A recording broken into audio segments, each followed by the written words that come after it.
साधारणतः जब भी हम सोचते हैं कोई व्यक्ति श्रेष्ठ है तो हम सोचते हैं उसके पद के कारण, उसके धन के कारण, उसके यश के कारण, लेकिन सदा ही हमारे कारण उस व्यक्ति के बाहर होते हैं। यदि पद छीन जाए, धन छीन जाए, यश छीन जाए तो उस व्यक्ति की श्रेष्ठता भी छीन जाती है।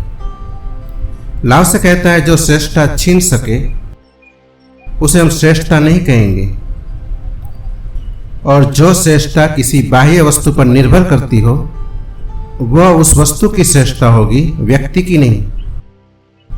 अगर मेरे पास धन है इसलिए मैं श्रेष्ठ हूं तो वो श्रेष्ठता धन की है, मेरी नहीं। मेरे पास पद है, वो श्रेष्ठता पद की है, मेरी नहीं। मेरे पास ऐसा कुछ भी हो जिसके कारण मैं श्रेष्ठ हूं तो वो मेरी श्रेष्ठता नहीं है। अकारण ही मैं अगर श्रेष्ठ हूं तो ही मैं श्रेष्ठ हूं।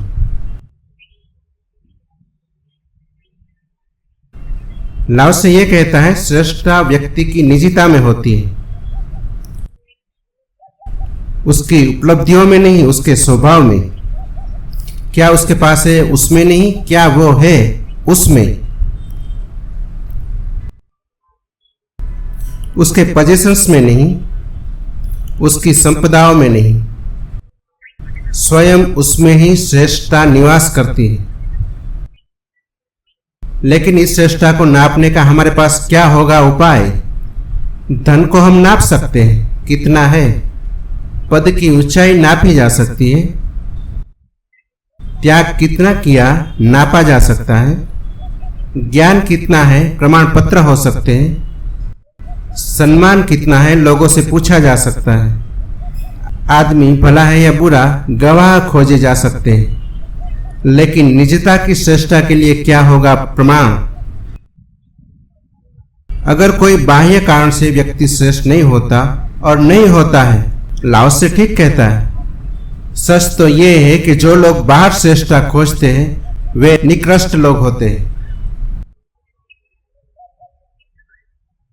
जब कोई व्यक्ति धन में अपनी श्रेष्ठता खोजता है तो एक बात तो तय हो जाती है कि स्वयं में श्रेष्ठता उसे नहीं मिलती। जब कोई राजनीतिक पद में खोजता है तो एक बात तय हो जाती है कि निज की मनुष्यता में उसे श्रेष्ठता नहीं मिलती। श्रेष्ठता जब भी कोई बाहर खोजता है तो भीतर उसे श्रेष्ठता से विपरीत अनुभव हो रहा है, इसकी खबर देता है। पश्चिम के एक बहुत बड़े मनस्वी एडलर ने इस सदी में ठीक लाओस से को परिपूर्ण करने वाला, सब्स्टिट्यूट करने वाला सिद्धांत पश्चिम को दिया है, और वो ये है जो लोग भी सुपीरियर होने की चेष्टा करते हैं वे भीतर से इंफीरियर होते हैं। जो लोग भी श्रेष्ठता की खोज करते हैं वे भीतर से हीनता से पीड़ित होते हैं। और इसलिए एक बहुत मजे की बात घटती है कि अक्सर जिन लोगों की हीनता का भाव बहुत गहन होता है, इंफीरियरिटी कॉम्प्लेक्स भारी होता है, वे कोई ना कोई पद, कोई ना कोई धन, कोई ना कोई यश उपलब्ध करके ही मानते हैं, क्योंकि वो बिना सिद्ध किए नहीं मान सकते कि वे अश्रेष्ठ हैं। वे भी श्रेष्ठ हैं और उनके पास एक ही उपाय है, आपकी आंखों में जो दिखाई पड़ सके। मैंने एक मजाक सुना है। मैंने सुना है कि एडलर को मानने वाला एक बड़ा मनोवैज्ञानिक एक राजधानी में व्याख्यान करता है। वो कहता है कि जो लोग भीतर से दरिद्र होते हैं वे लोग धन की खोज करते हैं और धनी हो जाते हैं। जो लोग भीतर से कमजोर होते हैं, भयभीत होते हैं, डरपोक होते हैं, वे अक्सर बहादुरी की खोज करते हैं और बड़े बहादुर भी हो जाते हैं। जो लोग हीन होते हैं वो श्रेष्ठता की खोज करते हैं। नसरुद्दीन भी उस सभा में मौजूद था।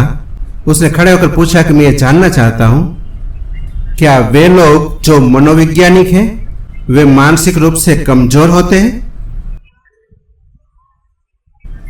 Those who are psychologists are the mentally inferior?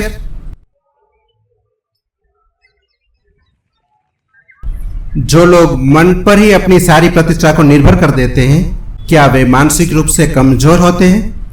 इस बात की भी संभावना है, ये मजाक ही नहीं, इस बात की भी संभावना है। इस बात की संभावना है कि जो लोग दूसरों के मनों के संबंध में जानने को बहुत आतुर होते हैं, भीतर इनके मन में पीड़ा और ज्ञानी का भाव बहुत होता है। असल में हम जो बाहर करने जाते हैं उसके कारण कहीं हमारे भीतर ही होते हैं। लाओ से कहता है श्रेष्ठता निजता में होती है, स्वयं में होती है, स्वभाव में होती है। पर उस श्रेष्ठता को हम जानेंगे कैसे? उसकी पहचान क्या है? क्योंकि ये हम जिसको श्रेष्ठता कहते रहे हैं इसकी तो पहचान है, लेकिन ये पहचान लाओसे की दृष्टि से सिर्फ इस व्यक्ति को भीतरहीन सिद्ध करती है, श्रेष्ठ सिद्ध नहीं करती। लाओसे कहता है उसकी पहचान है the highest excellence like that water. यही उसकी पहचान है कि वो जो परम श्रेष्ठता है वो पानी के स्वभाव जैसी होती है। पानी का स्वभाव ये है कि वो बिना किसी प्रयास के निम्नतम स्थान में प्रवेश कर जाता है, बिना किसी प्रयास के, अनायास ही। स्वभाव ही उसका ऐसा है कि वो नीचे की तरफ बहता है। आप पहाड़ पे छोड़ दें, थोड़े ही दिन में उसे आप घाटी में पाएंगे। इस घाटी तक पहुंचने के लिए उसे कोई सायास चेष्टा नहीं करनी पड़ती। इसके लिए वो सोचता भी नहीं, इसके लिए वो अपने को समझाता भी नहीं, इसके लिए वो साधना भी नहीं करता, तब भी नहीं करता, अपने मन को भी नहीं मारता। बस ये उसका स्वभाव है कि जहां गड्ढा हो, नीचा हो स्थान, वहीं वो प्रवेश कर जाता है। अगर उस गड्ढे से भी नीचा गड्ढा उसे मिल जाए तो वो तत्काल उसमें प्रवेश कर जाता है। लाओ से कहता है जो परम श्रेष्ठता है वो जल के सदस्य होती है। श्रेष्ठतम व्यक्ति गड्ढे खोज लेता है, शिखर नहीं खोजता। क्यों? ये लक्षण बहुत अजीब मालूम पड़ता है और इससे बेहतर लक्षण 2500 साल में फिर नहीं बताया जा सका। लाओसे ने जो लक्षण बताया है वो परम रेखा हो गई, अल्टीमेट। उसके बाद फिर कोई लक्षण नहीं खोजा सका इससे बेहतर। क्या बात है! इसे अगर हम दूसरी तरफ से देखें तो समझ में आ जाएगा। हीन आदमी प्रयास करता है ऊंचे स्थान की तरफ जाने का। हीन आदमी को मौका मिले ऊपर चढ़ने का तो वो छोड़ेगा नहीं। मौका ना भी मिले तो भी जद्दोजहद करता है। उसका पूरा जीवन एक ही कोशिश में होता है, और ऊपर और ऊपर और ऊपर। वो आयाम कोई भी हो, धन का, पद का, यश का, ज्ञान का, त्याग का, इससे कोई फर्क नहीं पड़ता। और ऊपर वो आयाम अंत में ये भी हो सकता है कि निकृष्ट और हीन आदमी ये कहे कि बिना ईश्वर को प्राप्त किए नहीं तृप्त होऊंगा। जब तक मैं घोषणा न करूं कि अहम ब्रह्मास्मि, तब तक मेरी तृप्ति नहीं है। लाओसे के हिसाब से अपने को ईश्वर की अंतिम स्थिति पर पहुंचाने की जो आकांक्षा है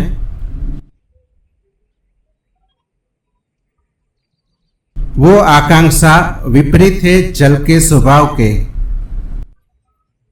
इसे हम ऐसा समझ ले कि वो अग्नि का स्वभाव है। उदाहरण के लिए अग्नि ऊपर की तरफ भागती है, उसे कितना ही दबाओ वो छूटते ही ऊपर की तरफ भागती है। अग्नि नीचे की तरफ नहीं जाती। अगर हम दिए को उल्टा भी कर दे तो दिया उल्टा हो जाता है, लेकिन ज्योति उल्टी होकर ऊपर की तरफ भागने लगती है। बुझ जाए भला, लेकिन ज्योति नीचे की तरफ जाने को राजी नहीं होती। उसे अगर नीचे की तरफ ले जाना हो तो बड़े प्रयास की जरूरत है, उसे बहुत दबाना पड़ेगा। अगर अहंकार को नीचे की तरफ ले जाना हो तो बड़े प्रयास की जरूरत है, लेकिन जल नीचे की तरफ सहज जाता है। अगर उसे ऊपर की तरफ ले जाना हो तो बड़े प्रयास की जरूरत है। कुछ पंपिंग का इंतजाम करना पड़े, मशीनें लगानी पड़े, तब हम उसे ऊपर चढ़ा सकते हैं। फिर भी मौका पड़ते ही पानी नीचे भाग आएगा। ये नीचे की तरफ जाने की बात को लाओ से श्रेष्ठता का परम लक्षण कहता है, क्योंकि नीचे जाने को वही राजी हो सकता है जिसकी श्रेष्ठता इतनी सुनिश्चित है कि नीचे जाने से नष्ट नहीं होती। ऊपर वही जाने को उत्सुक होता है जिसे पता है कि अगर वो नीचे रहा तो वो निकृष्ट समझा जाएगा, वो खुद भी अपने को निकृष्ट समझेगा। ऊपर पहुंच जाए तो दूसरे भी उसे श्रेष्ठ समझेंगे और दूसरे की आवाज सुनकर वो अपने को भी श्रेष्ठ समझने की व्यवस्था बना पाएगा। भीतर जो निकृष्टता का भाव है वो ऊपर की तरफ जाने की प्रेरणा देता है। भीतर अगर श्रेष्ठता हो तो आदमी पीछे गड्ढे में समा जाना चाहता है। क्यों? आखिर ये गड्ढे में अनायास उतर जाने की बात भी क्यों? ये इसलिए कि वहां कोई प्रतिस्पर्धा नहीं, वहां कोई संघर्ष नहीं, वहां जाने को कोई राजी ही नहीं।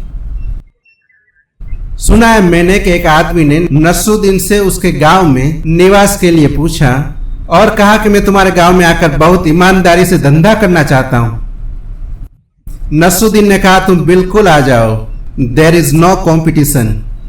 अगर ईमानदारी से धंधा करना है तो बिल्कुल आ जाओ, कोई कंपटीशन ही नहीं है, क्योंकि सभी धंधे वाले बेईमान हैं। तुम मजे से आ जाओ, कोई झगड़ा नहीं, हम सभी खुश होंगे, कोई प्रतिस्पर्धा ही नहीं।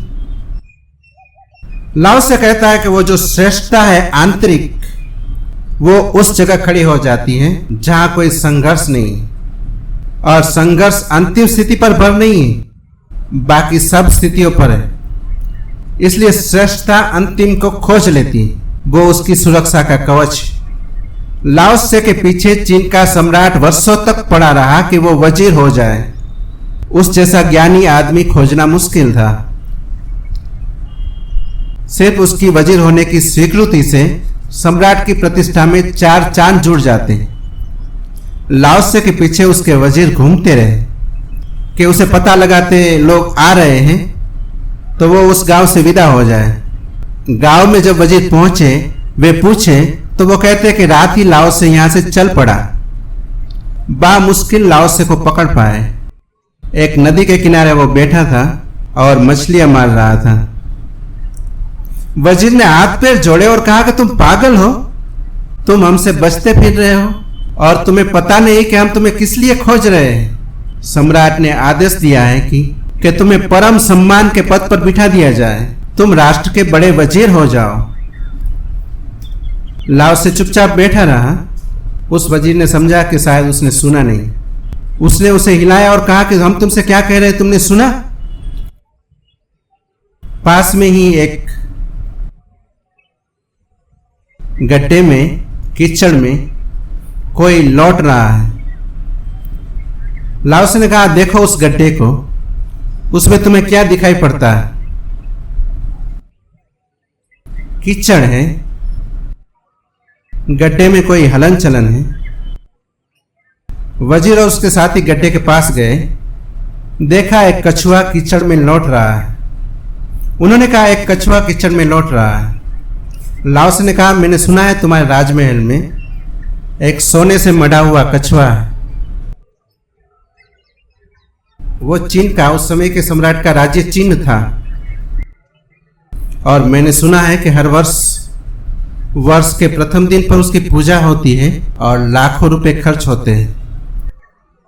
उन्होंने कहा तुमने ठीक सुना है। लाओ से ने कहा कि मैं तुमसे यह पूछता हूं, अगर तुम इस कीचड़ में लौटते हुए प्राणी से कहो, कछुए से कहो कि चल हम तुम्हें राजमहल में बिठा के सोने से मढ़ देंगे और हर वर्ष तेरी पूजा होगी, तो ये राजमहल जाना पसंद करेगा या इसी गड्ढे में कीचड़ में लौटना पसंद करेगा? वजीर ने कहा कि ये पागल होगा तो राजमहल के सोने में मरने को राजी होगा, क्योंकि वो मौत है।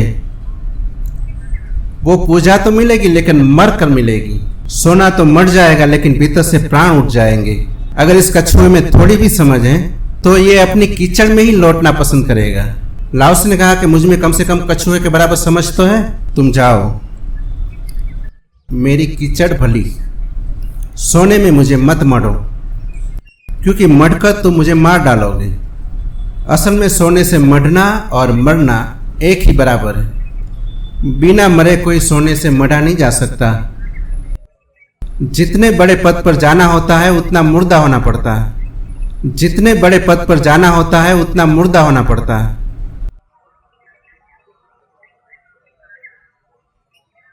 मरे बिना ऊपर चढ़ना मुश्किल है। वो चढ़ने में ही प्राण कट जाते हैं। सब चढ़ाव आत्मघात है, सुसाइडल है। इसलिए लाओ से कहता है परम श्रेष्ठता तो वह है जो अनायास जल के सदृश्य उन स्थानों को खोज लेती हैं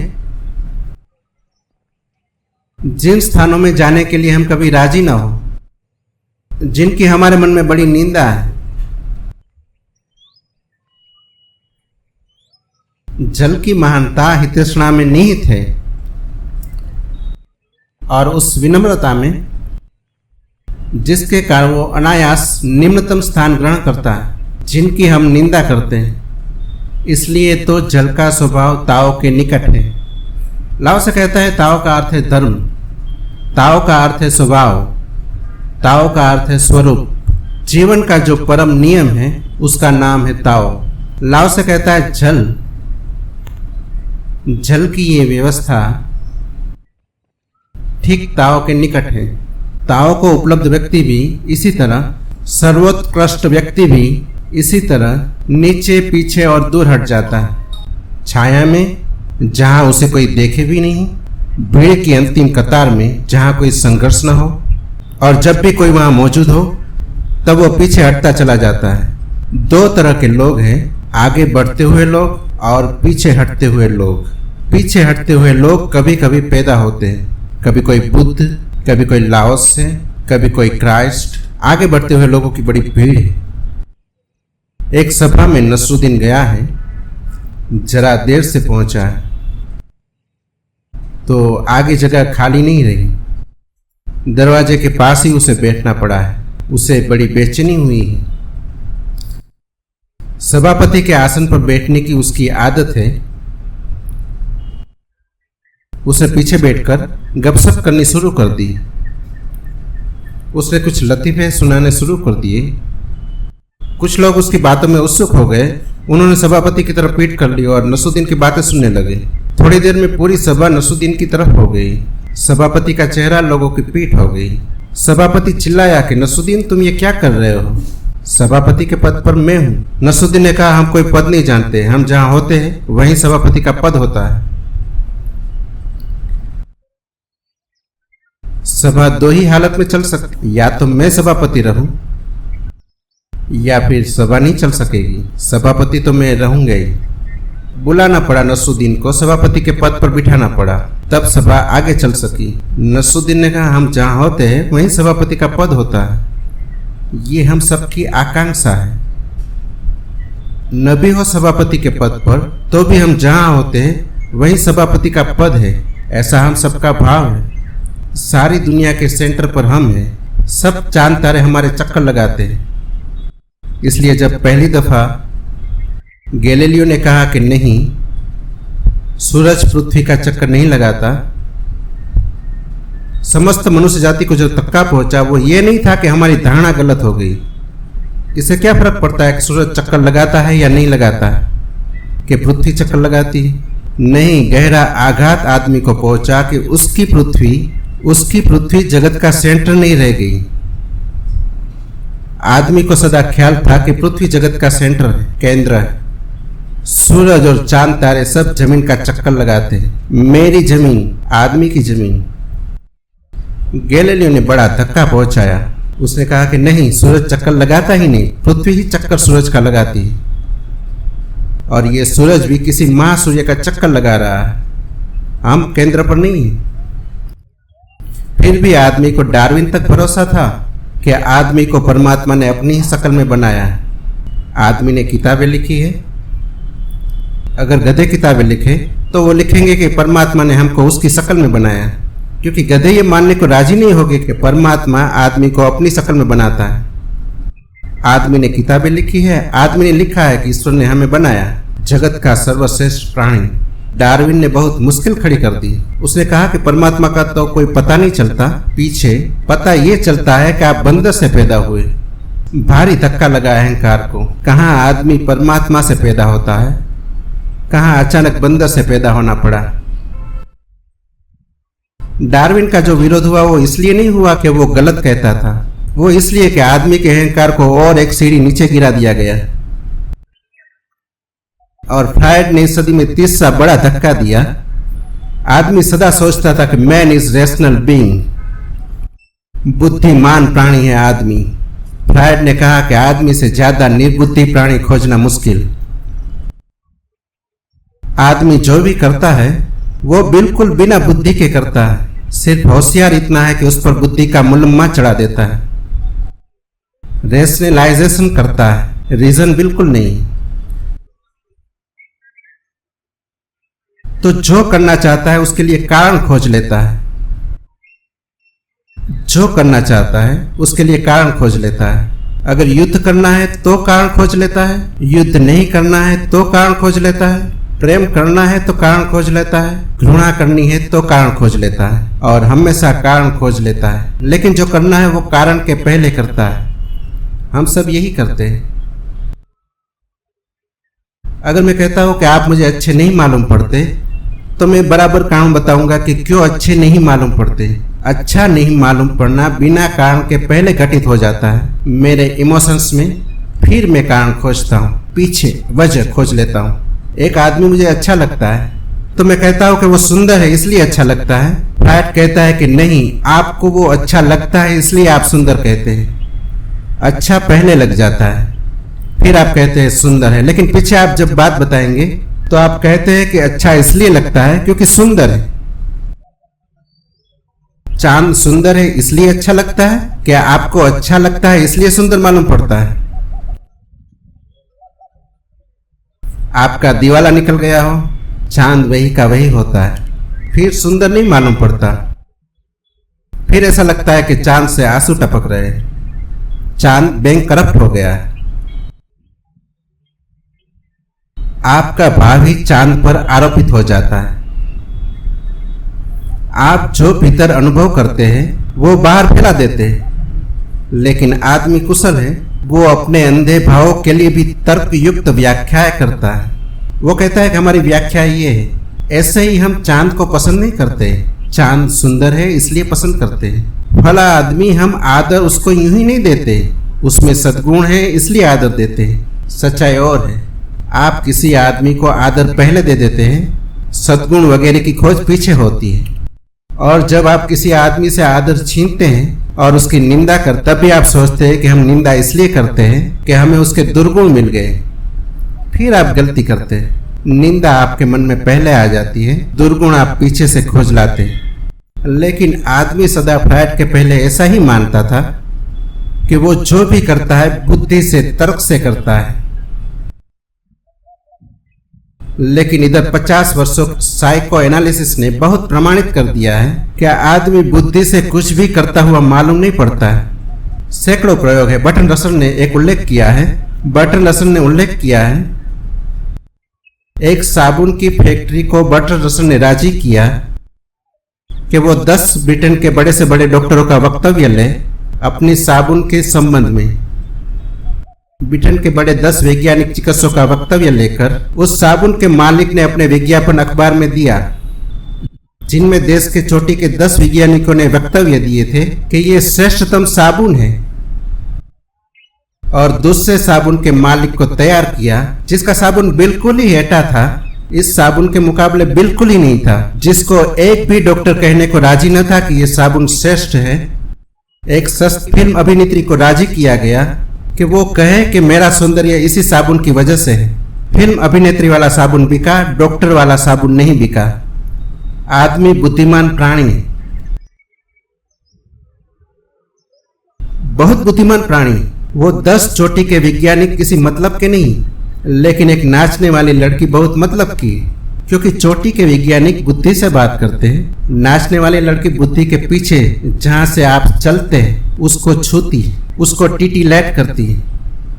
अब सबको समझ में आ गया है दुनिया में, इसलिए कुछ भी बेचना हो लड़की को खड़ा करो और दलीलें देने की कोई जरूरत नहीं। कुछ भी बेचना हो, इससे कोई संबंध नहीं है कि क्या बेचना है आपको। कुछ भी बेचना हो, लड़की को खड़ा करो, वो चीज बिकेगी। आप दुनिया भर के वैज्ञानिकों की दलील ले आओ, सब महात्माओं के वक्तव्य ले आओ, वो चीज नहीं बिकेगी। एक नाचने वाली लड़की सबको हरा देगी, क्योंकि आदमी बुद्धिमान प्राणी है। ऐसी भ्रांति है नहीं। आदमी चलता है किन्हीं और कारणों से। उसे चलने की व्यवस्था है, वो बौद्धिक नहीं है, रैशनल नहीं है, इमोशनल है, भावुक है, वृत्तियों से चलता है। लेकिन मानने को मन नहीं होता। आदमी सदा अपने को जगत के केंद्र में, बुद्धिमानों में श्रेष्ठ, परमात्मा से सीधा उपजा हुआ ऐसा मानता रहा है। इधर 150 वर्षों में जो मनुष्य को बहुत धक्के लगे हैं, जिससे मनुष्य का बिल्कुल सारा का सारा भवन अहंकार का गिर गया है, लाओ से कहता है कि वो भवन बनाने की जरूरत ही नहीं है। किस पागल ने तुमसे कहा? लाओ से ईश्वर का नाम भी नहीं लेता अपने पूरे वक्तव्यों में, जानकर, क्योंकि वो कहता है कि ईश्वर का नाम लेते ही आदमी कोशिश करता है कि अपने अहंकार को ईश्वर से जोड़ ले। वो नाम भी नहीं लेता ईश्वर का, वो परम पद की बात ही नहीं करता, वो मोक्ष की बात ही नहीं करता। वो कहता है अंतिम पद, आखिरी पद, पीछे खड़े हो जाओ, वही मोक्ष है। कोई राजी नहीं होता पीछे खड़े होने को। आप आगे खड़े होने को किसी भी काम में राजी कर सकते हैं, आदमी को किसी भी काम में, कितना ही एब्सर्ड और कितना ही मूढ़तापूर्ण हो। आगे खड़े होने के लिए आप आदमी को किसी भी चीज के लिए राजी कर सकते हैं। पीछे खड़े होने के लिए अगर परमात्मा भी मिलता हो पीछे खड़े होने से, तो आदमी को आप राजी नहीं कर सकते। पीछे खड़े होने की तैयारी ही हमारी भीतर की निकृष्टता नहीं दिखा पाती। भीतर श्रेष्ठता हो तो ही संभव है कि कोई पीछे खड़े होने को राजी हो जाए। और मजा ये है कि प्रथम केवल वही पहुंच पाते हैं जो पीछे खड़े हो जाते हैं, और मोक्ष की अंतिम ऊंचाई उसको उपलब्ध होती है जो जल की भांति वादियों और घाटियों की अंतिम नीचाई को खोज लेने के लिए राजी हो जाता है। ये जो विपरीत का नियम है, इसे ध्यान में रखकर लाओ से कहता है कि मैं एक ही सूचना देता हूं, जल के सदृश्य, जो हो जाए वो ताओ को उपलब्ध हो जाता है। आवास की श्रेष्ठता स्थान की उपयुक्तता में है, हमारे लिए नहीं। ये वक्तव्य कोई भी हम पे लागू नहीं होगे। लाओ से कहता है कि स्थान की श्रेष्ठता उसकी उपयुक्तता में है, हमारे लिए नहीं। अगर हम एक मकान खरीदते हैं तो इसलिए नहीं कि वो मकान रहने के लिए उपयुक्त है। मकान इसलिए खरीदते हैं कि वो हमारे अहंकार को प्रोजेक्ट करने के लिए कितना उपयुक्त है। इसलिए कई बार आप ऐसे मकान में रहने को राजी हो जाएंगे जहां अमीरों के घर है, चाहे वो मकान रहने को उपयुक्त ना हो, और उस इलाके में रहने को आप राजी नहीं होंगे जहां गरीबों के घर है, चाहे मकान रहने को ज्यादा उपयुक्त हो। उपयुक्तता से हमें प्रयोजन नहीं है। हमारे लिए तो एक ही प्रयोजन है कि अहंकार कैसे तृप्त हो। कई बार हम बड़ी कठिनाई झेलते रहते हैं अहंकार की तृप्ति के लिए। अगर अहंकार टाई बांधने से तृप्त होता हो तो हम पसीना झेल सकते हैं, लेकिन टाई हटा नहीं सकते। अगर रिस्पेक्टेबिलिटी जूते पहनने में ही हो तो चाहे जूतों में आग पड़ रही हो, लेकिन हम नंगे पैर नहीं चल सकते। चीन में स्त्रियां पैर में लोहे के जूते पहनकर पैर छोटे करती रही, क्योंकि वो रिस्पेक्टेबल थे। बड़ी घर की स्त्री की पहचान उसका छोटा पैर थी, इसलिए चीन में जो पैर था वो सेक्स सिंबल बन गया था। जैसे स्तन आज सारी दुनिया में सेक्स सिंबल बन गया है, चीन में 5000 साल तक स्तन पर कोई ध्यान नहीं देता था, स्त्री के पैर पर ध्यान देता था। छोटा पैर दिखा के आदमी एकदम दीवाना हो जाता था। अभी कोई दीवाना नहीं होता। पैर से संबंध टूट गया, ख्याल मिट गया। कंडीशनिंग थी 5000 साल की, तो जिसका पैर बड़ा था वो स्त्री इतनी बेचैन और दुखी रहती थी जिसका हिसाब लगाना मुश्किल। पैर की वजह से नहीं, क्योंकि पैर बड़ा हो उससे दुख का क्या संबंध। बड़ा पैर तो और भी जमीन पर ढंग से रखा जा सकता है। चलने की क्षमता बड़े पैर में ज्यादा होती है, दौड़ने की क्षमता भी ज्यादा होती है, बलशाली भी होता है, शरीर को संभालने के उपयुक्त भी होता है। लेकिन नहीं, वो सवाल नहीं था। स्थान की उपयुक्तता में नहीं है, अहंकार की तृप्ति में। तो जो स्त्री बिना किसी के कंधे का सहारा लेकर चलती थी वो कुलीन घर की नहीं थी, ये सिद्ध होता था। सहारा चाहिए, कंधे पर किसी का हाथ चाहिए, क्योंकि पैर इतने छोटे कर लेते थे कि बड़े शरीर को संभालने के लिए योग्य नहीं रह जाते थे। स्त्रियां चल नहीं सकती थी। आज भी वही हालत है, कोई फर्क नहीं पड़ गया है। सिंबल्स बदल जाते हैं, प्रतीक बदल जाते हैं, हालत वही होती है। आप 1000 तरीके मुसीबतें झेलने को तैयार होते हैं अगर अहंकार उससे तृप्त होता हो, और आप 1000 तरह के आनंद छोड़ सकते हैं अगर अहंकार तृप्त ना होता हो, तो आप छोड़ सकते हैं। आदमी के ऊपर चढ़ने की यात्रा में कैसा भी कष्ट उसे मिले, वो शहीद होने को सदा तैयार है।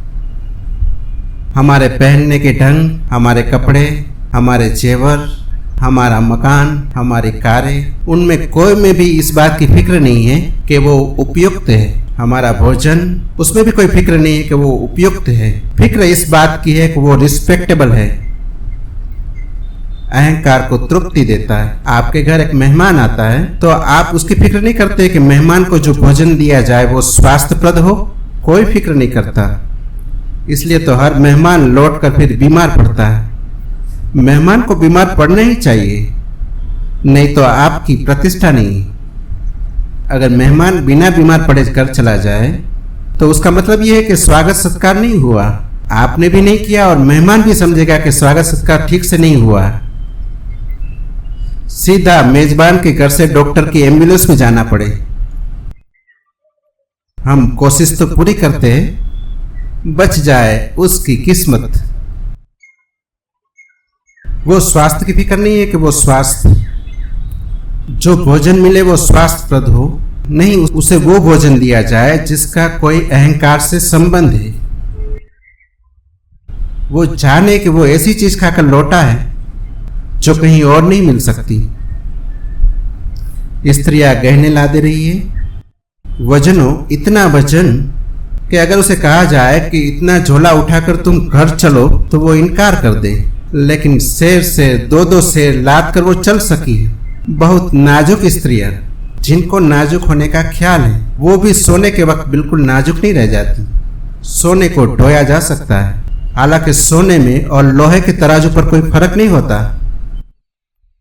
जो वजन तराजू पर सोने का वजन पता चलेगा वही लोहे का पता चलेगा। लेकिन ईगो के तराजू पर फर्क है। तो अगर लोहा उठाना पड़े तो हाथ दुखते हैं, लेकिन अगर सोना उठाना पड़े तो पैरों में पड़ लग जाते हैं। बात क्या है? हो क्या जाता है? अफ्रीका में औरतें गले में हड्डियों का इतना सामान पहनती है कि गला जो है वो करीब करीब ऊंट जैसा हो जाता है, लेकिन वो चलेगा, इसमें कोई तकलीफ नहीं। अगर हम ऐसे किसी आदमी को गले को फंसाए तो वो कहेगा कि आप फांसी लगा रहे हैं मेरी, लेकिन वो सौंदर्य का प्रतीक हो तो चल सकता है, कुछ भी चल सकता है। जैन साधु स्नान नहीं करता है, तो अगर जैन साधु को जो जानते हैं वो उसके पास जाए और पसीने की बदबू ना आए तो उन्हें शक हो जाए कि मामला कुछ गड़बड़ है। दतुन नहीं करता है, तो जब जैन साधु बात करे तो उसके मुंह से बास आनी चाहिए, वो उसकी साधुता की प्रामाणिकता का सबूत है। अगर ना आए तो भक्त चिंता में पड़ जाएगा कि जरूर टूथपेस्ट कहीं छिपाया हुआ है। यदि भी छिपाया हुआ है, आज तो छिपाया हुआ है। अब उस जैन साधु की बड़ी तकलीफ है। उसकी तकलीफ यह है कि उसके पास एक रिस्पेक्टिविटी का मूल्य है जो 2000 साल पुराना है, और अभी जो पढ़ता सुनता है और चारों तरफ देखता है, टूथपेस्ट का मूल्य भी है उसकी नजर में। दोनों का मूल्य, वो बड़े कंफ्यूजन में पड़ गया है, वो बड़े धोखे में पड़ गया है। दोनों काम एक साथ करता है। अपनी पोटली में टूथपेस्ट भी छिपाए रहता है और ऐसे भी दिखाई रखता है कि वो दातुन नहीं करता है। स्पंज से स्नान भी करता रहता है। एक जैन साध्वी मुझे मिलने आई तो मैंने पूछा कि तेरे शरीर से बास नहीं आ रही, तो उसने कहा कि आपसे तो मैं सच कह सकती हूँ कि बर्दाश्त नहीं होता पसीना, मैं तो गीला कपड़ा भिगाकर स्पंज कर लेती। लेकिन आप किसी को बताना मत, नहीं तो मेरी सब साधुता गई। क्योंकि वो सब साधुता इसमें है कि वो कितनी स्नान नहीं करती, क्योंकि वो एक मूल्य था जैनों के मन में। मूल्य ये था कि जो आदमी स्नान करता है वो शरीरवादी है। शरीर को स्वच्छ करना, शरीर को सजाना संवारना, ये शरीरवादी का लक्षण है। आत्मवादी को शरीर की फिक्र ही नहीं करनी चाहिए।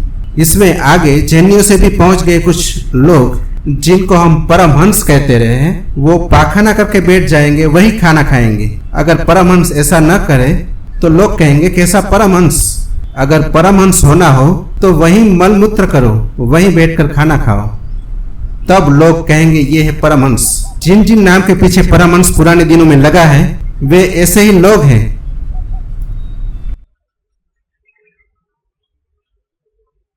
जिस चीज को भी हम मूल्य दे दें और अहंकार की तृप्ति का रास्ता बता दें, आदमी वही करने को राजी हो जाता है। आदमी बड़ा अजीब है। आप जब ये बातें सुन रहे हैं तो आपको लगता होगा कि ये दूसरे के बाबत हो रही है। ऐसी भ्रांति में मत पड़ना। आप अपनी तरफ खोजेंगे तो खुद भी पालेंगे कि आप क्या क्या कर रहे हैं जो आपकी प्रकृति के अनुकूल नहीं है। सुख भी नहीं आता, शांति भी नहीं आती, लेकिन चारों तरफ उसकी रिस्पेक्टिबिलिटी, उसका आदर है, तो आप वो कर रहे हैं। चारों तरफ पड़ोसियों के ऊपर सिक्का जमाना है, तो एक आदमी ऐसी कार खरीद लेता है जिसकी उसकी हैसियत नहीं खरीदने की, लेकिन पड़ोसी पर सिक्का जमाना है। नसरुद्दीन की पत्नी ने एक दिन उसे कहा है कि अब दो ही उपाय हैं, या तो बड़ी कार खरीद लो या तो मोहल्ला बदल लो, जो भी तुम्हें सस्ता लगे। क्योंकि पड़ोसी ने एक बड़ी कार खरीद ली है। अब दो ही उपाय है, या तो बड़ी कार खरीद लो या पड़ोस बदल लो। नसरुद्दीन ने कहा कि बड़ी कार ही खरीद लेना सस्ता पड़ेगा, पड़ोस बदलना बहुत महंगा काम है। और फिर इस पड़ोसी की सब चीजों को तो हम जवाब दे चुके हैं, नए पड़ोसियों की चीजों को फिर जवाब देने की शुरुआत करनी पड़ेगी। और पता नहीं नए पड़ोसियों के पास किस तरह की चीजें हों, उनको जवाब देना पड़े। सब एक दूसरे को जवाब दे रहे हैं। उसकी उन्हें कोई फिक्र नहीं है कि उसकी जरूरत क्या है, खुद की जरूरत क्या है। लाओ से कहता है कि आवास की श्रेष्ठता स्थान की उपयुक्तता में है। और कभी यह हो सकता है कि महल उपयुक्त न हो, वृक्ष के नीचे बैठ जाना उपयुक्त हो। और यह हो सकता है कि कीमती से कीमती वस्त्र उपयुक्त न हो और एक लंगोटी लगाकर धूप में लेट जाना उपयुक्त हो। लेकिन हम मजेदार लोग हैं, हम लंगोटी लगाकर भी धूप में लेट सकते हैं, पर वो तभी जब वो रिस्पेक्टेबल हो जाए। फिर गैर जरूरी लोग भी लेटे रहते हैं। मोटी औरतें दुबला होने का प्रयास करती रहती हैं, दुबली औरतें मोटे होने का प्रयास करती रहती हैं। ऐसी औरत खोजना मुश्किल है जो कोई प्रयास न कर रही हो। अगर मोटी है तो दुबला होने का प्रयास करती है, और अगर दुबली है तो मोटा होने का प्रयास करती है। अमेरिका में अगर बाल उसके काले नहीं हैं तो वो काले बालों के लिए दीवानी है, और अगर बाल काले हैं तो वो विपरीत बालों के लिए दीवानी है। मगर दीवानगी जारी, क्योंकि किसी को इससे मतलब नहीं है कि उपयुक्त क्या है। मतलब इससे है कि चारों तरफ क्या हवा कह रही है, और हवा रोज बदल जाती है। और हवा को चलाने वाले बहुत और लोग हैं जिनका आपको पता ही नहीं। वेन पकार्ड ने एक किताब लिखी है, हिडन परस्यूडर्स, छुपे हुए फुसलाने वाले लोग। उसका धंधा इस पर निर्भर है कि वो आपको फुसलाते रहे। हिडन परस्यूडर्स ने चारों तरफ, जब एक कपड़ा फैशन में 6 महीने चल चुका होता है तो हिडन परस्यूडर्स दूसरे कपड़े को गतिमान करते हैं, क्योंकि अन्यथा मिले कैसे चलेगी, धंधा कैसे चलेगा। कपड़ा तो एक चल सकता है सदा सदा, लेकिन मिल एक कपड़े से नहीं चल सकती।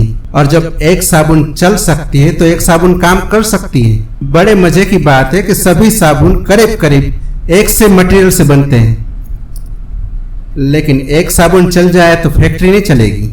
छिपे हुए फुसलाने वाले लोग, जैसे ही एक साबुन गति पकड़ती है तत्काल खबर आती है कि वो आउट ऑफ फैशन हो गई।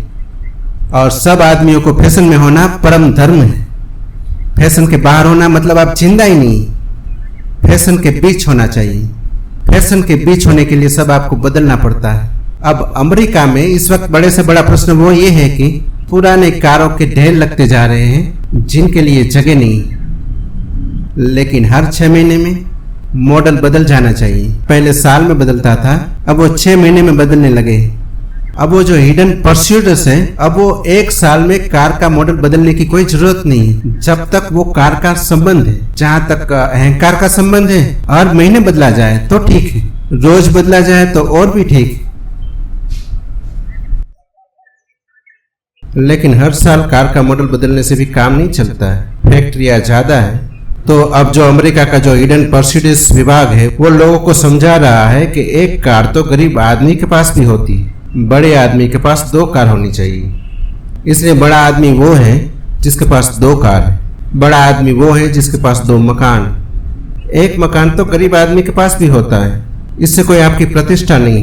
तो अमेरिका में हर आदमी को 2 मकान चाहिए, 1 मकान जिसमें वो रहेगा और 1 मकान जिसमें उसका अहंकार रहेगा। वो तो नहीं रह पाएगा 2 में एक साथ। एक में उसका अहंकार रहेगा कि वो बड़ा आदमी है, वो खाली रखेगा। एक बड़े आदमी के घर में मैं ठहरा था, 100 कमरे, अकेले पति और पत्नी है। मैंने पूछा कि इन 100 कमरों का करते क्या होगे? उन्होंने कहा इसका कुछ नहीं करते, यही उसका मूल्य है। गरीब आदमी अपने कमरे का कुछ करता है, हम इनका कुछ नहीं करते। बस ये है, इनकी सफाई करवाते हैं, इनकी सजावट करवाते हैं। इनका हम करेंगे क्या? हम 2 ही हैं, पति पत्नी, बेटा भी नहीं। फिर इन पति पत्नी का काम तो 1 कमरे में चल जाता है। पुराने ढंग के पति पत्नी नहीं तो 2 कमरे की जरूरत पड़ती, 1 में ही चल जाता है। बाकी ये 99 कमरे का क्या हो रहा है? ये है, इनमें कौन रहता है? इनमें भी कोई रहता है, वो हमारा अहंकार है। आदमी 1 कमरे में रह जाए, अहंकार तो 99 कमरे को भी कम पाता है। स्थान की उपयुक्तता से हमें प्रयोजन नहीं, मन की श्रेष्ठता उसकी अटल निस्तब्धता में है। लाओ से कहता है कि मन की श्रेष्ठता उसकी अटल निस्तब्धता में है, और हमारे मन की श्रेष्ठता उसकी गहन वाचालता में है। जो आदमी अपने मन में जितने शब्दों, जितने विचारों से भरा हो, उतना हमें श्रेष्ठ मालूम पड़ता है। और लाओ से कहता है अतल निस्तब्धता में, जहां मन बिल्कुल शून्य और चुप हो जाता है, वही मन की श्रेष्ठता है। क्यों? क्योंकि जहां मन शून्य होता है, वही सत्य से मिलन है। क्यों? क्योंकि जहां मन शून्य होता है, वही शांति से मिलन है। क्यों? क्योंकि जहां मन शून्य होता है, वही दुख का अंत है। जितना मन चलता है, उतना दुख होगा। मन की जितनी यात्रा दुख की, उतनी बड़ी मंजिल उपलब्ध होगी। लेकिन हमारी सारी कोशिश ये है, आप कितना जानते हैं, कितना सोचते हैं, कितना विचारते हैं, कितने शब्दों के धनी हैं। जो आदमी बोल नहीं सकता, ज्यादा शब्दों का उपयोग नहीं कर सकता, ज्यादा विचारों का उपयोग नहीं कर सकता, वो ग्रामीण हो जाता, वो ग्राम्य हो जाता है, वो गंवार हो जाता है। जरूरी नहीं कि गंवार आपसे कम बुद्धिमान हो, अक्सर तो आपसे ज्यादा बुद्धिमान होता है। लेकिन एक बात पक्की है कि वो आपसे कम बोल सकता है, कम सोच सकता है, इसलिए गंवार। आप शब्दों को मैनिपुलेट कर सकते हैं, आप शब्दों के साथ खेल सकते हैं। हमारी सभ्यता में जो लोग सफल हैं, वे वही लोग हैं जो शब्दों के संबंध में खेल करने में कुशल हैं। तो हम तो सिखाते हैं अपने बच्चों को कि शब्द सीखें, भाषा सीखें, साहित्य सीखें। मैं ये नहीं कह रहा हूं कि साहित्य ना सीखें, कह ये रहा हूं कि ये मन की परम उत्कृष्टता नहीं है। अगर कुछ भी इससे मिलता होगा तो वो बाहर की उत्कृष्टता मिल जाती होगी, इससे भीतर की उत्कृष्टता नहीं मिलती। अब तक जगत में जिन लोगों ने भीतर के आनंद को जाना है, वे वही लोग हैं जो शब्द के कचरे को बाहर छोड़कर भीतर चले गए। संसर्ग की श्रेष्ठता पुण्य आत्माओं के साथ रहने में है। संसर्ग की श्रेष्ठता, सत्संग की श्रेष्ठता पुण्य आत्माओं के साथ रहने में। कभी आपने सोचा कि आप संसर्ग की श्रेष्ठता कब अनुभव करते हैं? अगर किसी गवर्नर के पास खड़े होकर चित्र उतर जाए, तब लगता है कि सत्संग हुआ।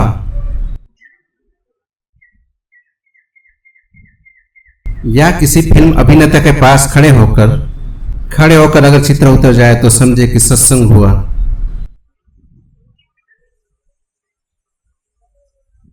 एक हसोड़ अमेरिका का अभिनेता दूसरे महायुद्ध में युद्ध के मैदान में गया सैनिकों के मनोरंजन के लिए। बॉब उसका नाम है। जनरल मैकार्थर जहां मौजूद थे वहां भी उसने आकर सैनिकों को हंसाने का कुछ कार्यक्रम किया और वो बड़ा आनंदित हुआ कि उसे मैकार्थर के पास फोटो उतारने का मौका मिला। वो बड़ा आनंदित हुआ कि उसे मैकार्थर के पास फोटो उतरवाने का मौका मिला। फोटो उतर जाने के बाद मैकार्थर ने उसे कहा कि बाब एक कॉपी मुझे भी भेज देना। तो बाब थोड़ा हैरान हुआ कि मैकार्थर को मेरे साथ के चित्र का क्या प्रयोजन होगा, लेकिन उसने कॉपी भेज दी और बाद में उसने पत्र लिखा मैकार्थर को कि मैं जानना चाहता हूं कि मुझ गरीब अभिनेता के साथ उतरवाए गए चित्र का आपके लिए क्या मूल्य होगा। मैकार्थर ने कहा कि जब मेरे बेटे ने तुम्हारे साथ चित्र देखा तो उसने कहा पिताजी पहली दफे आप किसी शानदार और जानदार और प्रसिद्ध आदमी के साथ खड़े हुए। उसके बेटे ने कहा, क्योंकि बेटे को मैकार्थर का क्या मूल्य, बेटे को बाप का कोई मूल्य नहीं होता। लेकिन बॉब फिल्म अभिनेता, उसके साथ मैकार्थर खड़ा है। तो बेटे ने कहा कि ये चित्र शानदार है आपका, मैंने बहुत चित्र देखे, न मालूम किस किस के साथ आप खड़े रहते हैं। ये आदमी है सेलिब्रिटी, ये है एक। आपने कभी सोचा कि आपको चित्र उतराने का मौका मिले तो कभी मन में आंख बंद करके कंटेम्पलेट करना कि किसके साथ उतरवाना चाहेंगे। 100 में 99 मौके तो ये है कि वो कोई अभिनेत्री या अभिनेता होगा। 100 में 10 मौके ये है कि वो कोई राजनेता होगा। क्या कोई एकाध मौका ऐसा भी है कि कोई पुण्यात्मा होगा? संदेह। भला ऊपर से आप कह दे कि नहीं नहीं मैं नहीं ऐसा करूंगा, लेकिन भीतर एक यूनिवर्सिटी में एक धर्मगुरु ने आकर विद्यार्थी को कुछ पर्चे बांटे। एक क्वेश्चनियर था और उसने पूछा कि तुम दुनिया की सर्वश्रेष्ठ पुस्तक किसको समझते हो? तो किसी ने लिखा शेक्सपियर की किताब, किसी ने लिखा बाइबल, किसी ने लिखा कुरान, किसी ने लिखा जैन-वेस्ता, किसी ने लिखा गीता, जिसको जो पसंद थी। सारे इकट्ठा करके उन विद्यार्थियों से उसने पूछा तुमने जो जो किताबें लिखी है इनको तुमने पढ़ा? उन्होंने कहा पढ़ा हमने नहीं, ये श्रेष्ठ किताबें हैं, इन्हें पढ़ता कोई भी नहीं। जो किताबें हम पढ़ते हैं वो दूसरी हैं और उनके बाबत आपने जानकारी नहीं चाहिए थी। आपने पूछा था दुनिया की श्रेष्ठ किताब। असल में श्रेष्ठ किताब की परिभाषा यही है, जब उस किताब का नाम सबको पता हो जाए और कोई उसे न पढ़ता हो तो समझना कि वो श्रेष्ठ किताब है। जब तक उसे कोई पढ़ता हो तब तक वो श्रेष्ठ नहीं है, पक्का समझना, कुछ न कुछ गड़बड़ होगी। पुण्यात्मा के संसर्ग में लाओस से कहता है संसर्ग की श्रेष्ठता है, और इस जगत में बड़ी से बड़ी श्रेष्ठता संसर्ग की श्रेष्ठता है। किसी पुण्यात्मा के साथ होने का क्षण इस जगत में स्वर्ण क्षण है, लेकिन पुण्यात्मा के साथ होने का क्षण शारीरिक क्षण नहीं। हो सकता है कि आप बुद्ध के पास खड़े कर दिए जाए फिर भी पुण्यात्मा से संसर्ग ना हो, क्योंकि पुण्यात्मा से संसर्ग होने के लिए आपकी तैयारी चाहिए। तैयारी कैसी? वही पानी की जैसी नीचे बहने वाली तैयारी चाहिए, तो ही पुण्यात्मा का संसर्ग हो सकता है। अगर आप ऊपर चढ़ने के आदी हैं तो पुण्यात्मा का संसर्ग नहीं हो सकेगा।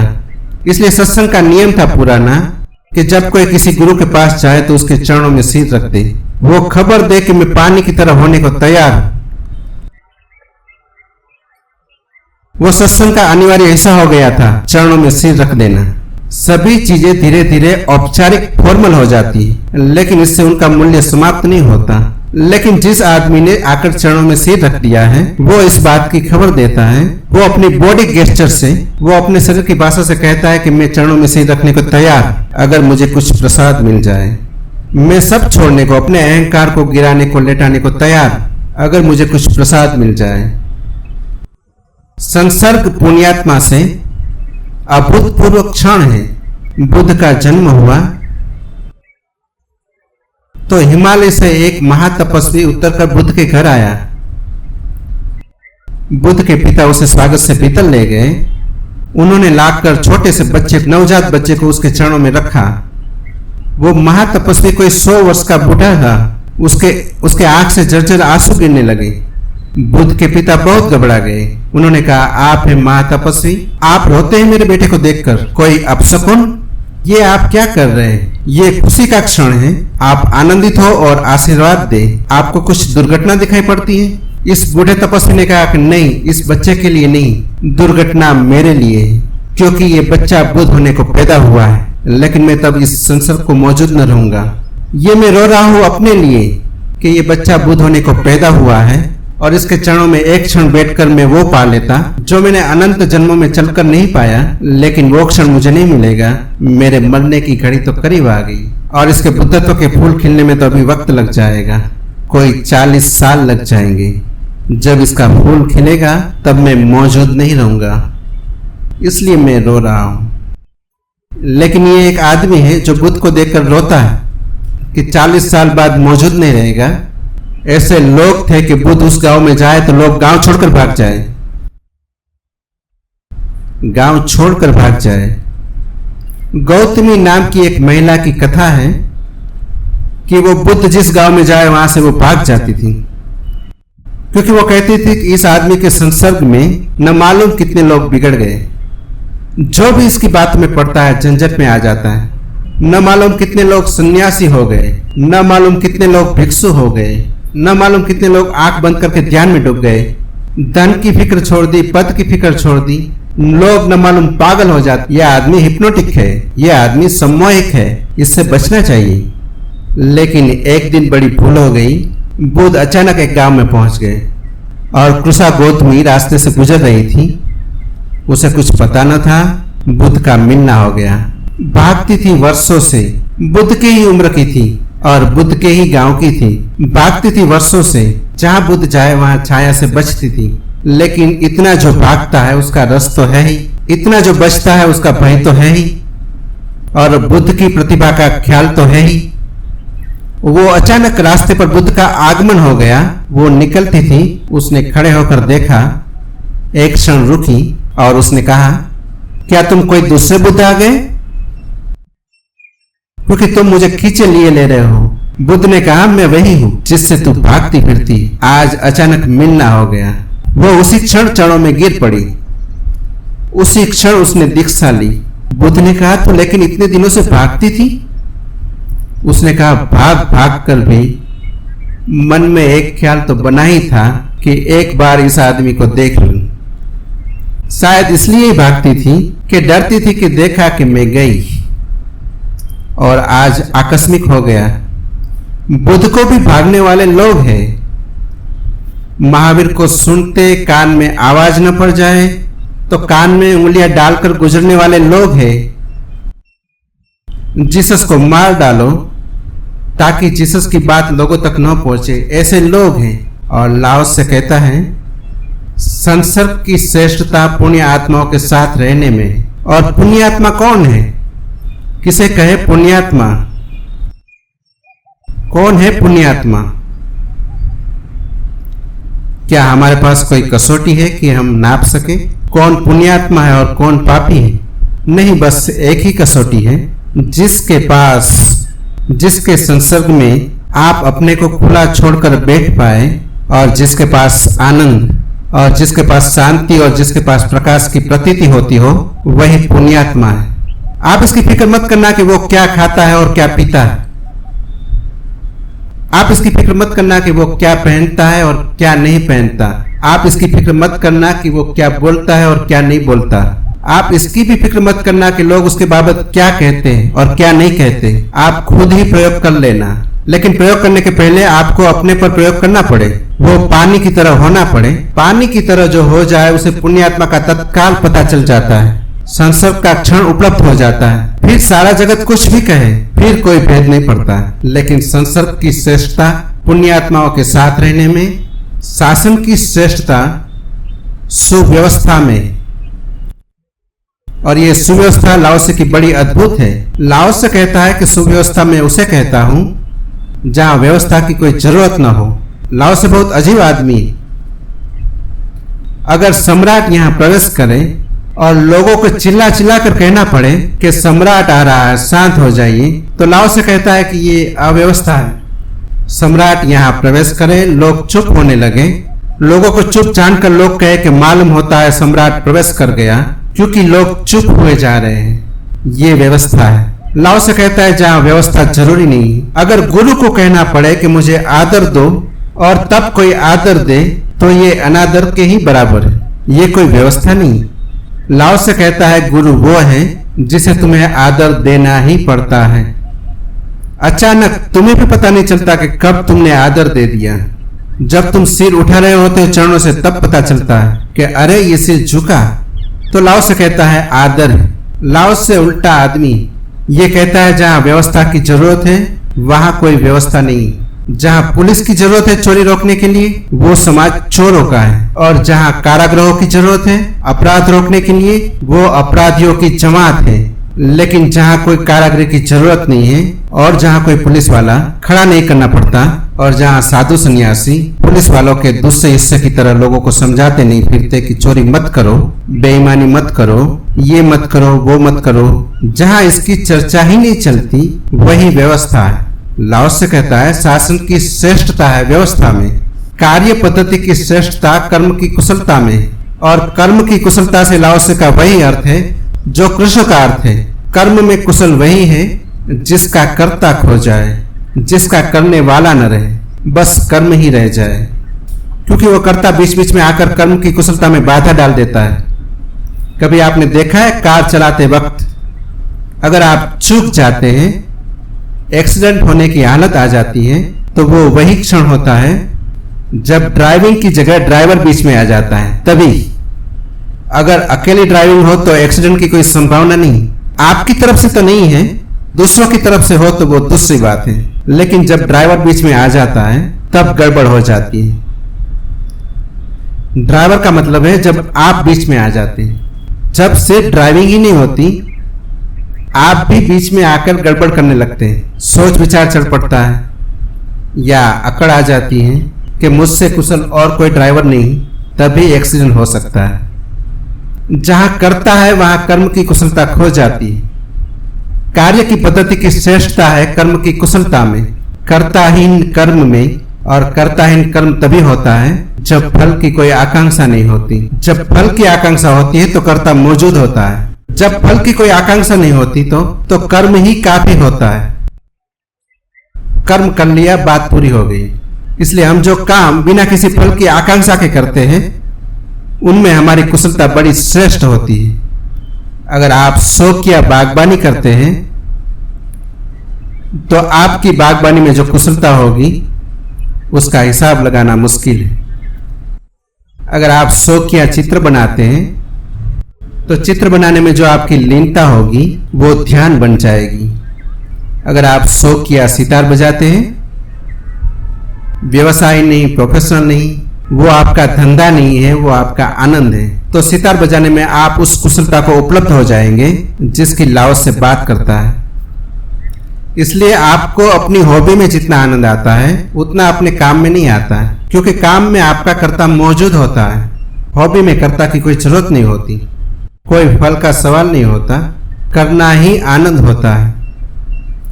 और किसी भी आंदोलन के सूत्रपात की श्रेष्ठता उसकी सामयिकता में है।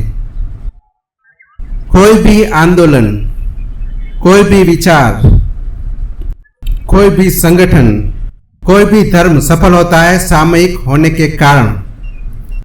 टाइमलीनेस, वो अपने समय की जरूरत पूरा करता है तो सफल होता है।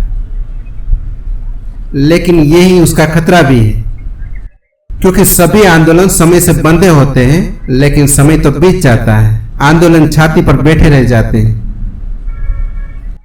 अब दुनिया में 300 धर्म है, इनकी कोई जरूरत नहीं है 300 धर्मों की। आज एक धर्म काफी हो सकता है, लेकिन हो नहीं सकता, क्योंकि ये 300 धर्म 300 अलग अलग समय में पैदा हुए। समय तो जा चुका, धर्म का ढांचा कायम, और जो उसको पकड़े हुए हैं वे कहते हैं कि हम उसको छोड़ेंगे नहीं। हमारे पुरखों ने, उन्हें पता ही नहीं कि उसकी सफलता यही थी कि वो उस समय के उपयुक्त था, आज वही उसकी असफलता बनेगी, क्योंकि वो आज समय के उपयुक्त नहीं है। उसकी उपयुक्तता ही यही थी, उस दिन के वो काम का था। बुद्ध ने जो कहा है वो 2500 साल पुराने काम का है। अगर आज उसे ठीक वैसा ही कोई कहा चला जाए तो उसे जीवन के तर्क का कोई पता नहीं। महावीर ने जो कहा है वो 2500 साल के पहले की भाषा है। वो सफल हुआ इसलिए कि उन्होंने सामयिक भाषा का उपयोग किया। लाओ से खुद सफल नहीं हुआ, ये ऐसी भाषा बोला जो शाश्वत है। जब कोई शाश्वत भाषा बोलेगा तो आंदोलन नहीं चला सकता। आंदोलन चलाना हो तो समय की भाषा बोलनी पड़ती है, उस समय के लिए जो समझ में आ सके। लेकिन लाओ से जैसे लोग आंदोलन नहीं चला सकते। ठीक, वो जानता जरूर है, लेकिन क्या आंदोलन की सफलता उसकी साम्यकता में, और लाओ से भली भांति जानता है कि उसके बस के बाहर है कोई आंदोलन चलाना। वो जो बोल रहा है वो शाश्वत है, और इसलिए एक मजे की बात है कि जो आंदोलन सफल होते हैं वे अंत में वही आदमी के गले के गांठ बन जाते हैं। लेकिन दूसरी बात भी है, लाओ से जैसे लोग आदमी के गले पर कभी गांठ नहीं बनते, लेकिन वे कभी सफल ही नहीं होते। लाओ से जैसे लोग कभी आदमी को गलत जगह नहीं ले जाते, क्योंकि वे सही ले जाने के लिए भी कोई सामयिक भाषा नहीं बोलते। बुद्ध और महावीर, कृष्ण और क्राइस्ट और मोहम्मद सफल हुए, उसका कारण है कि उन्होंने समय की भाषा बोली, लेकिन वही बंधन हो गया। अब चाहिए कि कोई उसकी समय की भाषा को बिखरा दे और समय की भाषा के पीछे छुपा हुआ जो कालातीत तत्व है उसको उगाड़ कर बाहर रख दे। लेकिन वो अनुयायी मुश्किल करता है।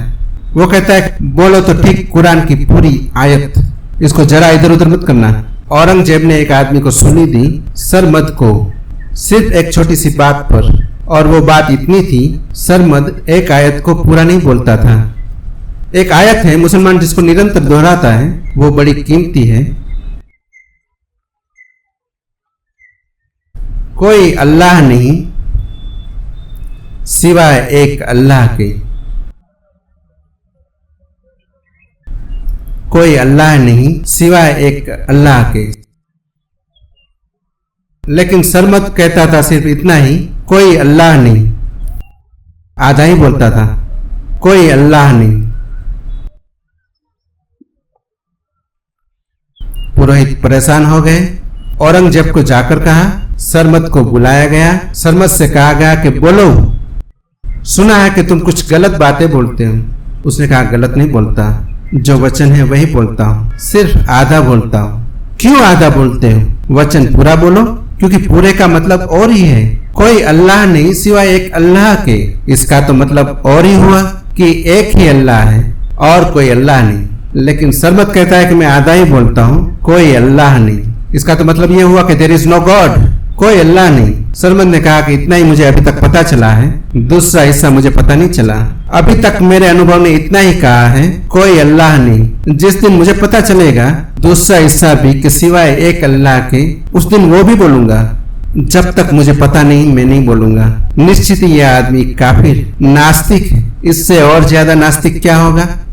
गर्दन कटवा दी गई। बड़ी मीठी कथा, चश्मदीद गवाह थे हजारों इस घटना के, इसलिए कथा न भी कहे तो भी चलेगा। ऐतिहासिक तथ्य भी है। जिस दिन दिल्ली की मस्जिद के सामने सरमद का गला काटा गया, उसकी गर्दन कटकर गिरी, सीढ़ी पर लहू की धारा बही और आवाज निकली, कोई अल्लाह नहीं सिवाय एक अल्लाह के, कटी हुई गर्दन से। सरमद को प्रेम करने वाले कहते हैं, जब तक कोई अपनी गर्दन न कटाए तब तक उस अल्लाह का कोई पता नहीं चलता है, वो जो एक है। लेकिन कुरान की भाषा को पकड़ेंगे तो सरमद नास्तिक मालूम होगा, लेकिन सरमद ही आस्तिक है।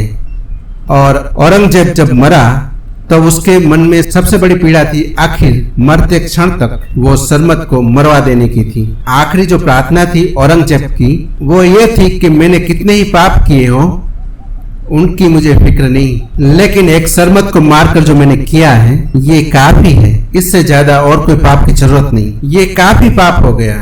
अगर ये मेरा माफ हो जाए तो सब माफ, अगर ये मेरा माफ न हो तो मेरे लिए कोई उपाय नहीं। स्वभावतः, लेकिन सब आंदोलन, सब भाषाएं, सब अभिव्यक्तियां सामयिक होती हैं। वही उनकी सफलता है, वही उनकी अंत में असफलता भी बनती है। इसलिए बुद्धिमान जगत रोज रोज समय की राख को झाड़ देता है और समय के अतीत, ट्रांसेंडेंटल जो है, कालातीत जो है, उसे उगाड़ कर निखारता चलता है। लेकिन इतनी बुद्धिमानी अनुयायियों में कभी नहीं होती, अन्यथा वे अनुयायी नहीं होते। इतनी बुद्धिमानी जिस दिन इस जगत में होगी, उस दिन हम किसी भी बहुमूल्य पदार्थ को, किसी भी बहुमूल्य सत्य को कभी भी खोएंगे नहीं। अंतिम बात, और जब तक कोई सर्वश्रेष्ठ व्यक्ति अपनी निम्न स्थिति के संबंध में कोई वितंडा खड़ा नहीं करता, तब तक ही वो समादृत होता है। ये आखिरी शर्त लाओ से जोड़ देता है कि ये भी हो सकता है कि आप अंत में खड़े हो जाएं और लोगों से कहते फिरे कि देखो, पापी तो आगे खड़े हैं और पुण्यात्मा पीछे खड़ा है, और दुष्ट तो देखो सफल हुए जा रहे हैं और सीधा सरल आदमी हारता जा रहा है। देखो, बेईमान अखबारों में है और मुझ ईमानदार की कोई खबर नहीं। चारों तरफ ऐसे लोग हैं, चारों तरफ। फला आदमी ने बेईमानी की और सफल हो गया। ये कैसा न्याय है? ये परमात्मा के जगत में ये कैसा न्याय कि चोर सफल हो जाते हैं और हम अचोर है और असफल हुए जा रहे हैं। लाओ से कहता है, अगर कभी भी तुमने आखिरी स्थिति के संबंध में वितंडा किया तो जानना कि तुम श्रेष्ठ व्यक्ति नहीं हो। तुम्हारा समादर उसी क्षण समाप्त हो जाएगा। तुम्हारी श्रेष्ठता इसी में उपलब्ध है कि तुम्हें जो भी उपलब्ध हो वह तुम्हें परम भाव से स्वीकार है, अहोभाव से स्वीकार है। अगर तुम्हें पीछे खड़े होने से असफलता मिले तो वही तुम्हारी सफलता है। अनादर मिले वही तुम्हारा समादर है। अपमान मिले वही तुम्हारा सम्मान है। गालियां तुम पर बरसे वही तुम्हारे ऊपर फूलों की वर्षा है। लेकिन तुम वितंडा खड़ा मत करना।